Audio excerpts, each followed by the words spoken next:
Hey everyone, Jason here with the latest update on my family suburban home. Well, I have the trusses installed, including the electrical. So everything is contained in this roof. And let me must say, that was a pain. But I managed to get everything working. Even left this door open. We don't want thieves stealing the stuff out of that garage. So let's take a look here. I did put some tiles up and see if everything lined up right. But I managed to get everything stuffed in this roof. Here is the power box right in this little area. So I mounted it right above the living room. So yeah, let's take a look at it and see how well it works. We'll just turn on the main switch in here. That's going to be changed. But unlike the other house where I had to pull that little weird knob, I put a water valve on the top. It looks like a water valve. I don't know if you can see it, but it looks like a water valve. And if I turn it, the lights come on. So, let me douse the lights in here. It won't be the best quality because it is still daytime. And you know, in sunny California, it never gets totally dark. But as you can see, there is plenty of light. So pretty much every room has its own individual bulb. I wanted to put two in the garage, but I was kind of pressed for that, so I only put one. There was supposed to be one in the shower and in the bathroom. I didn't have any more of those, so I just decided not to put them in there.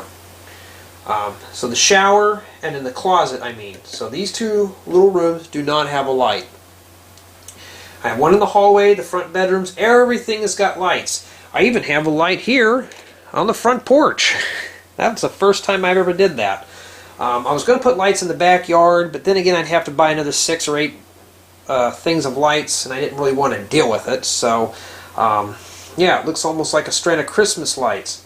So there is 16 lights in total, and I actually put the switch at the top.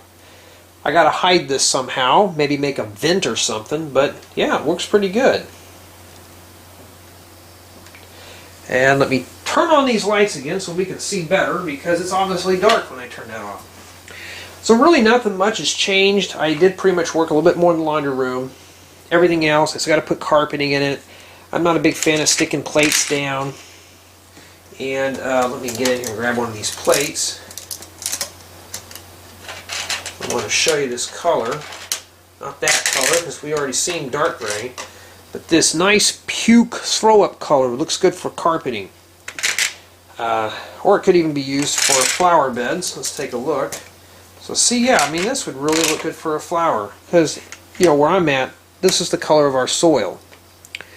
So imagine sticking some trees and flowers. Because it looks like there's dirt and bark and stuff in there. As for the flower bed, I'm just going to come around like this. Stop about here. I may just put some flower beds around the sidewalk and stuff. See how that fits perfect? That would work good right there. So yeah, this house is going to have a lot of features. I've been walking around my own house seeing what I've been forgetting, and I still forgot a lot of stuff, so I got to do a lot of work with this. This definitely is not going to be done before Thanksgiving. But I have a couple more tutorials coming up. Anything in this house. I might do one on this lighting. I think that'd be cool. Do one on the lighting itself. Yeah, so this is pretty much a nice project. Now I need to plan out a live show and do the roof. I think this is going to be fun doing this in a live show. But I don't want to leak out too much. I'm not sure if I'm going to have that as a private or a public show.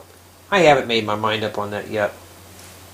As for the post or the porch, there needs to be a post in there. I think it'll look better with like a pillar in this area. Maybe an arch. I'm not sure yet. But pretty much, yeah. You won't even see this gray plate in here, so that will turn out good. I'm feeling I'm going to have to probably see it a little bit here because I want the sidewalk to kind of turn. So, but this tree that I had made, you've probably seen a tutorial on this. If not, that means I haven't released it yet, which won't be until Saturday before Thanksgiving. See, that came off because I knocked it off earlier. But oh, you can't even see that. Well, let's fix that real quick. You can see, like, right here. Okay? I'm going to put this tree not in the center, but on the corner. So I'm doing something a little different here. I don't want it to look too symmetric. I mean, let's move this junk out of the front yard and I'll show you. Alright? And these updates are getting longer and longer every day. I'm dropping parts all over the floor. Putting this right in the middle of the yard, you know, it's redundant. I did it on the last couple houses. So I want to kind of put it off to the side a little bit, you know. Have the sidewalk run around here. You know, it's the way it is. It's going to look like a house you'd see back in the 80s. Of course, the 80s houses, the 90s houses, and houses of today almost look identical except for the colors. But yeah, as you can see, it's coming along really well. Now all I got to do is fill in these holes, and I got to find a lot of dark red plates. So let me get to that, and we'll be heading to the next update. So keep your fingers crossed, because I got a lot of work to do. And as for a vehicle, I'm not sure if I can make one, but I am going to try to make 2 vehicles that will fit in this garage, because that's kind of a waste having a garage without cars. Although we all don't park our cars in the garage, we throw junk in there. That's like the junk room. So anyways, stay tuned for more updates. Thank you all for watching.